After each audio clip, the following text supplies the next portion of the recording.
And Stacy. Joining us tonight are Richard Florida, who you just saw in Michael's piece, and Chris Briem. Chris is with the University of Pittsburgh Center for Social and Urban Research. Chris, let's begin with you. Can you compare Pittsburgh's outward migration to where it was 15 or 20 years ago when the mills were closing? Well, you know, what's really surprising is that we talk so much about migration. We actually don't know as much as you think we know about the rate of migration right now. Really? The census gives their best estimate each year based on a lot of factors, but you know, there are a lot of reasons to believe that that's not accurately reflecting what's going on now. We'll find out after the 2000 census is completed what we think's happened. But shouldn't there be data from the 90 census that tells us how many young people are leaving our area? Or is that not up to date? Well, each year, you know, I mean, each year we estimate how many people are leaving based on things like the IRS tells the census how many people move and file in different places. That's their best guess of where people are moving from. But those estimates tell us that about 12,000 people more are leaving the region each year than are coming. That's a pretty significant population decline. What do you think attributes to it? Well, what is 12,000 big depends on your perspective. That's a fraction of the rate at which we were leaving in mid-1980s, a quarter, one-fourth. So we're not hemorrhaging as bad, but we're still bleeding. Well, that's a big difference, and our estimates show that if you look actually within age groups, the younger people, the difference is even bigger. Richard, is it as simple as keeping more amenities here to keep that round-the-clock thing going so that when people leave work at 1 in the morning, a coffee shop is open or they can bike home? Well, the key is talent, Chris. We have to be a place that not only keeps talent, but attracts talent from around the country and around the world, whether that's people coming from San Francisco or Boston or Bombay or New Delhi or China. We have to be the kind of place people want to come, make their lives, and go to work. Lifestyle is an important part of that package, as are good job opportunities and great places to live. Pittsburgh has the ability to put it all together. It's up to us to do it. All right, some of the cities that Michael mentioned in his report tonight, Austin, San Francisco, Seattle.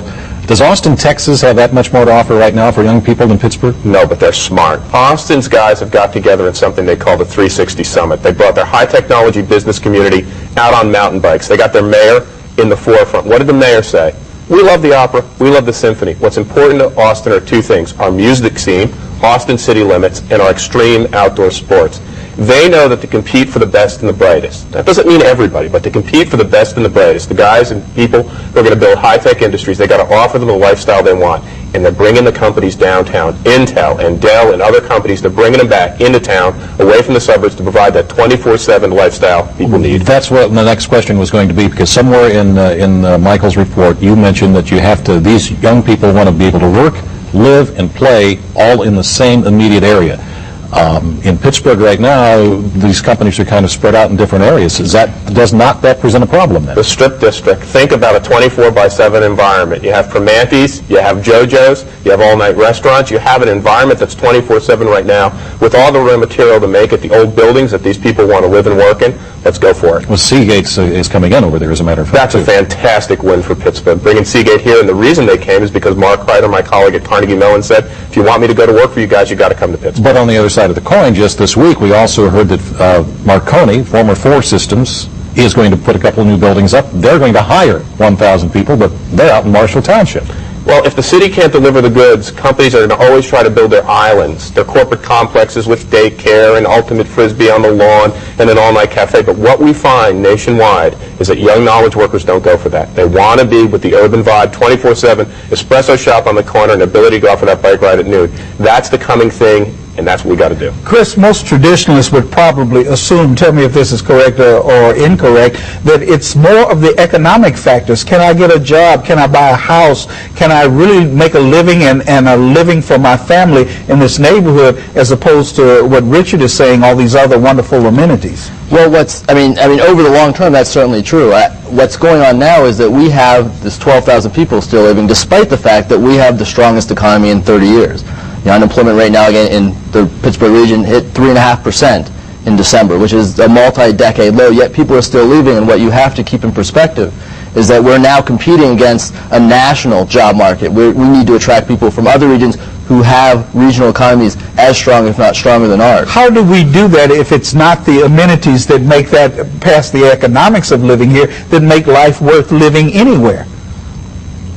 Well, I mean, what we talk about in Pittsburgh is that we have a low cost of living. That's great to attract firms. It's not necessarily what's great to attract workers. Workers go for, what's the bottom line and what they're going to be paid. And the younger workers don't often take into account, that it's less expensive here than San Francisco. Is this a twofold situation of trying to get new people, young people to come in, and also trying to keep our young people from leaving, or are we just talking about trying to bring younger people in? Because I kind of almost get two different stories here. Well, please don't misinterpret me. Jobs matter, not just one job. A thick labor market where people know they're going to have many opportunities, because a job in the new economy can last 3 months, 3 days, or 3 years, and you don't know. In addition to a job, you need a great lifestyle to attract, and most importantly, we need to bring new people in from all over the country and all over the world. What's driving our high-tech economy in Pittsburgh is new immigrants. It's Indians and Asians, and these new people have come into the universities. And that's what we need to be successful. And that point's real important in that the rate at which people are leaving the region, current U.S. Citizens or residents, is not that surprising. We don't do that badly compared to a lot of other regions. Even Massachusetts, which is a high-tech area, has out-migration of current U.S. residents. They make up for it entirely by international immigrants, which we don't have. Rich, we've got about 30 seconds. How hard is it for you to get the point across about amenities? Is it a real corporate mentality here that the suits are deciding everything, and these young kids with all the earrings in their ears and eyebrows don't want to hear what they're saying? I think it's a no-brainer. Everybody I've talked to in Pittsburgh, both corporate types and young people, get it, and moms and dads. One of the key things that has to happen is this place has to become more open to diversity. Every kind of person, from that kid with 20 earrings and tattoos to African Americans and Asian people and the gay community, they have to feel comfortable and that they have a comfort zone in this city. And young people want that diversity? Absolutely. The number one predictor of where high technology companies will be and knowledge workers will go is how diverse the city is. All right. Thank you both for being here. Richard and Chris, thank you very much for joining us tonight. And now a look ahead to tomorrow on Q.